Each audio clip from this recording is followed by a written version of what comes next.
में इस तरह के जब समीकरण बदल रहे हों, थोड़े से बड़े बड़े सवाल उठ रहे हों सबके जहन में, तो फिर मार्केट्स को लेकर अप्रोच क्या रखा जाए? इस समय रणनीति क्या हो मार्केट्स को लेकर? वही जो कल भी थी और आगे कुछ समय भी रहने वाली है। 10 शेयरों की लिस्ट बनाइए। ओके।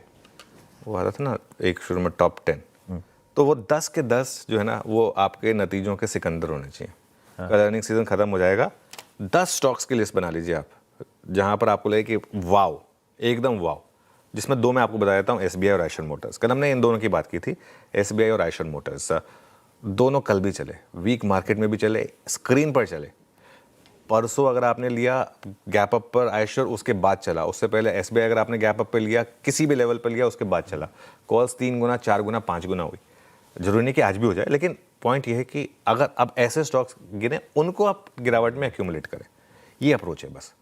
आप मार्केट में जरूरी नहीं है कि हम हर स्विंग पकड़नी है, हर स्टॉक पकड़ना है। 10 स्टॉक की लिस्ट बनाइए।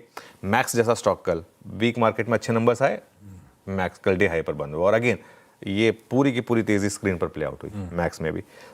एनबीएफसी शेयर्स, वहां पर अच्छा मोमेंटम है। कल देखिए आप Bajaj finance, Muthoot finance, Shriram finance, सब डे हाई पर बंद हुए इस मार्केट में भी।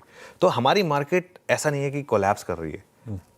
अगेन अगर नैस्डैक 20% गिरेगा तो ये भी गिरेंगे। फिर वो एक जिसे कहते हैं ना, फिर वो एक ब्लैक स्वान इवेंट है जिसका हम अभी प्राइस नहीं कर सकते। बाकी होने को तो कुछ भी हो सकता है। मैनिफेस्टेशन तो आप पॉजिटिव भी करेंगे। ऑटो और एंसिलरी स्टॉक्स, यहाँ पर भी अच्छा मोमेंटम है। कल अगर आप देखें तो ऑटो स्टॉक्स अच्छे चले, उसके साथ साथ एंसिलरी स्टॉक्स अच्छे चले, तो उन पर आप चाहें तो फोकस कर सकते हैं। दिखा दीजिए कुछ एक आध ऑटो स्टॉक्स। और बाजार बिल्कुल भी ख़राब नहीं है। हाँ, ये है कि कुछ स्टॉक्स चल रहे हैं, कुछ नहीं चल रहे हैं, ये हो सकता है। और एक और बात साफ है कि अभी के लिए 26,000 की जो दीवार है वो नहीं टूट रही है।